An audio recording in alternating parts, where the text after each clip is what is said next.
How do you build the perfect skate park for $1 million? Well, let's look at this one and maybe go over what they did right and what they did wrong. But from what I'm seeing, looks pretty perfect. First of all, this art sculpture, you know what? It's an art sculpture. I don't think it needs to be perfect. Let's look at the handrail. I think this thing is perfect. It's super low and super mellow. So I do feel like the stairs are slightly longer than they could be. There's also a Euro gap right here, which is a ramp that bumps up. It's so small that no one's gonna really skate it. This pyramid section is way too steep for an actual pyramid. Also, what do you mean California doesn't have seasons? Look at all the trees in this park right now. This ledge looks so solid. One thing you might notice is that the skate park weaves in and out of nature. They didn't tear down any of the trees to have this park built. So what you'll see is random things like this, kind of to gain some speed and things you can skate on the way. You actually have a second curved ledge right over here as well. I'm way too specific about my flat rails. I think circular is always better, but square kind of opens up a new set of tricks, more blunt slide tricks. It's maybe like 2 inches too tall or 1 inch too tall. This thing right here is super unique. First of all, it's the perfect height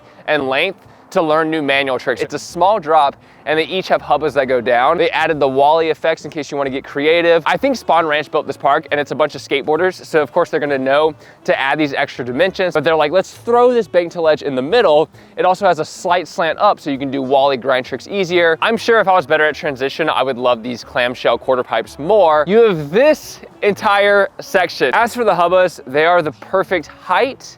They're maybe 1 foot or 2 feet longer than I would like. Again, with all these obstacles, I'm definitely gonna know a lot better once I actually start skating them, how they feel. It could be way different. I feel like this bump to ledge on both sides and the bump to rail could not be better. They look like they are built perfectly proportional to what I would hope for. Last but not least is this very long, mellow rail. This thing looks very satisfying to be able to do some tricks on. But this is the last obstacle. This is the skate park.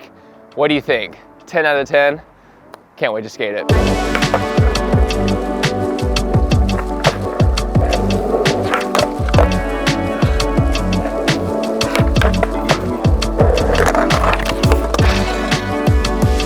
That's why I hate things like this.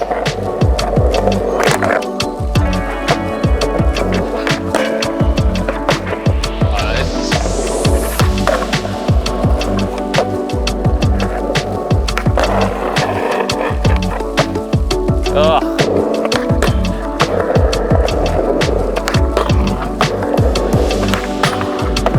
This thing is sick, dude.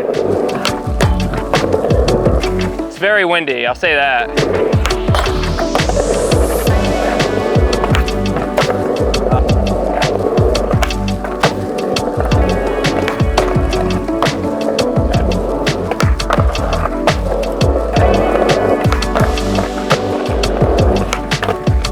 Dude, it's too windy.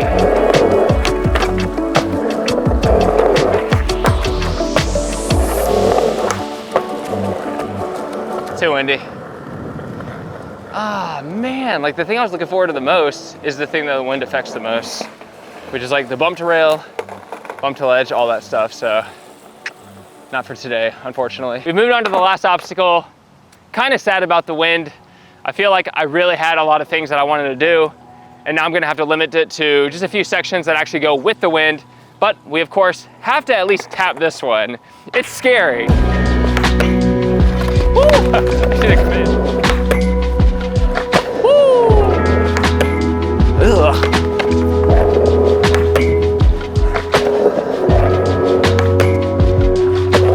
It's funny because 50-50 is way scarier to try at first, but it's so much easier to hold. Like if you're in a solid 50-50, you're good, so. Ooh, went to the other side. Oh, that's actually really scary. There we go. Oh, see, like, oh my God. Oh, sketch. Oh my God. Did the same thing. There we go. Happy with that. I think I can front board it ideally easier than I did the other two tricks. So even though it's technically a harder trick. But yeah, that feels way easier.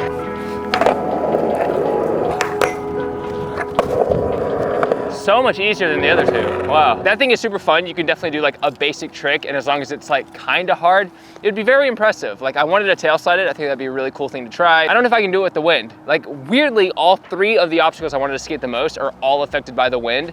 So we might have to keep it low key on the other obstacles because with wind, it's really dangerous. It blows your board away. But one interesting fact about the park that I wanted to talk about is that the kids actually helped design this park. I don't know what that means, but that's what they said when they actually opened the park that day. So ideally, kids came in and they gave advice on what they would want to skate. We did the same thing with my local skate park. It's just sometimes if you're dealing with people who aren't good at building parks, they'll totally ruin your idea. They might actually ruin the park with your idea, which feels like you're partly responsible. But with Spawn Ranch, they built everything seemingly perfectly. Also, the skate park has night lights. The nearest skate park from here is 11 miles away. It's the Santa Clarita Park, which is also kind of far from all of LA.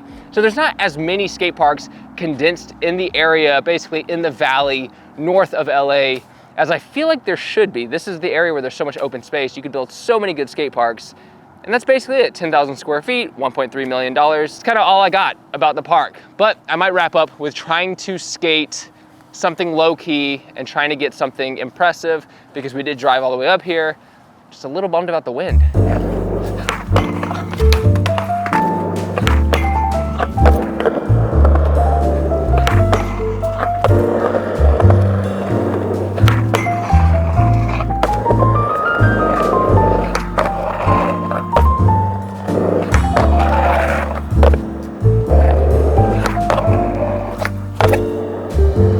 Like the way I landed that, are you serious?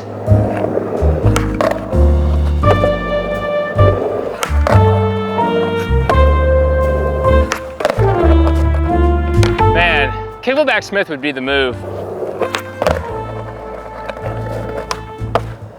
We just need to increase the speed a bit more and a bit more and a bit more with the kickflip 50. And if I can do those with precision, then the kickflip Smith is just like barely different. Better. Ah! That's what we were afraid of. Oh my God.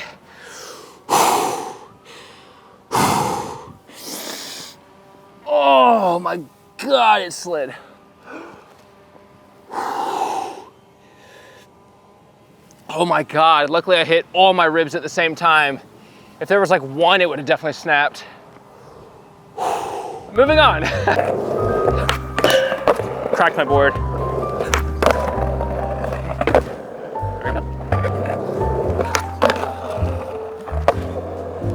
The session is winding down. I'm definitely a little, I don't know, I feel like I'm prone to injury right now, which is kind of annoying. Sometimes you just feel that way and you kind of just have to get out. I have a feeling a lot of it is because I'm distracted by the wind, but I'm gonna try some 180 fakie manuals. It's a really hard trick to keep your shoulders straight while you're manualing because you're rotating into it, so your body wants to keep rotating.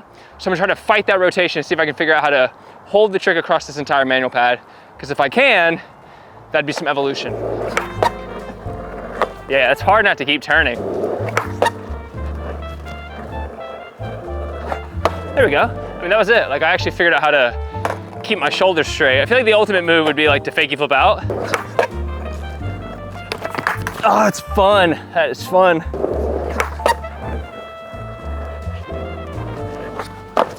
Ah, man.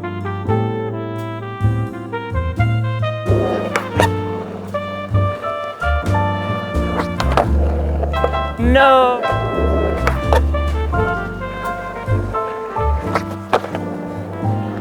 This one manual session has been over twice as long as the entire rest of the session. The rest of the session was like 40 minutes. I spent about 2 hours trying this one trick.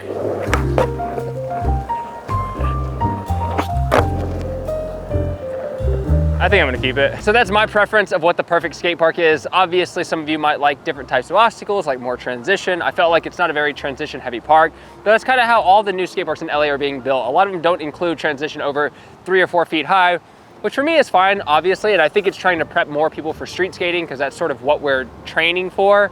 But now that there's like this contest series in skateboarding, which is like street leagues, Olympics, skate parks are being built to mirror those contests and skate parks, which I actually like. I think they're fun, but it is weird that we're sort of creating our own league finally. Like skating is sort of becoming another football or soccer, etc.